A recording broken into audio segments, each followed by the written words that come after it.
What is going on, everybody? Welcome back to the channel. Thank you for joining me today. It's Juve from the 6. It's Chris. Today we're going to be talking about Paulo Dybala and his upcoming contract renewal, as in the papers they are talking about how Juve is this close to re-signing their golden boy. But before we jump back into it, I'm going to get you hit that like and subscribe button. And if you want, you can hit that bell icon so you can get notified every time I post a video. But without further ado, let's jump into this.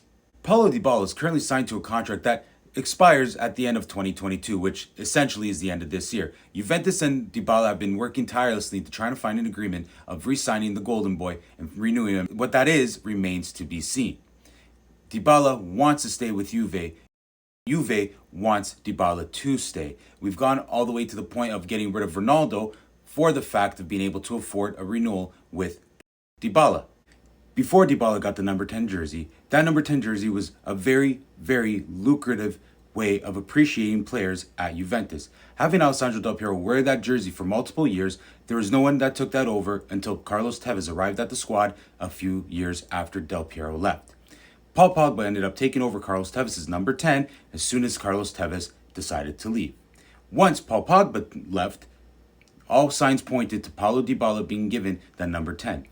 Dybala wanted to avoid from getting that number 10 at first because he wanted to start his own legacy with the number 21, which was previously worn by Andrea Pirlo. But when push came to shove, Dybala took on that number 10 jersey. Paulo Dybala has already scored more than 100 goals in a Juventus jersey. He was actually the first non-EU player to actually score more than 100 goals for Juventus. But where does he rank on the top 10 list for Juventus players of all time? When you compare him to the number 10s of the past, especially Alessandro Del Piero, he doesn't quite measure up to what Del Piero was to the Juventus team. Del Piero spent a lot of years with Juventus. We all know that. When you bring up Del Piero to anybody, even outside of the Juve circles, they have nothing but admiration for the Juventino. But when you talk about Paulo Dybala, you get mixed reactions. You think about someone that's been pretty inconsistent, hasn't looked all to what he's expected to be since being purchased by Juventus from Palermo. And on top of that, when you look at over the course of the last 3 years when Ronaldo was there, Paulo Dybala didn't really live up to what it was expected to be with Ronaldo in attack. So again, I beg to ask the question, where does Dybala rank all time in Juventus? As much as it is up for debate exactly where Dybala would fall on a top 10, top 15, or top 20 list of Juventus players of all time, he does have a huge opportunity to crack one of those lists. Right now, Paulo Dybala is on a team that needs an identity and is trying to form an identity. They are obviously starting a youth movement, and they've started to make moves that prove that. Matthias de Ligt on defense, Locatelli in the midfield, and then their young core of Keane, Morata, himself, and Chiesa up front, and even Dejan Kulusevski. Juventus has not won a Champions League since 1996. So Paulo Dybala definitely has a huge opportunity here to win one with this young team. He's only 27 himself.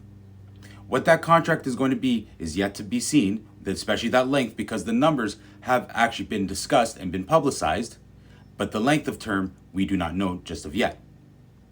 But if he's given a 3-4 year contract, there's a huge possibility that he may be leading a Juventus team to Champions League.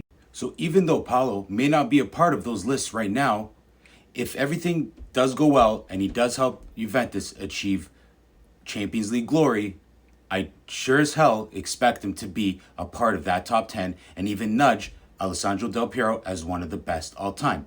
He may not leapfrog Alessandro Del Piero, and no one may ever leapfrog Alessandro Del Piero, but when we look at who would be the one after him, Dybala may be that guy. Imagine if he's able to lead this team to the Champions League title, a team that is starved for a Champions League title win and who has won multiple times in Italy, that now their focus should be 100% on Champions League. Could be in the cards to name a street after the guy if that happens. But anyways, I want to know what you guys think about Dybala. I want to know what you guys think about Dybala and where, if he does resign, which I'm pretty sure he will, where that puts him in the list of top Juventus players of all time. And where would it put him if he goes on to win a Champions League with Juventus? Anyways, thanks again for tuning into the channel, and I'll see you next time.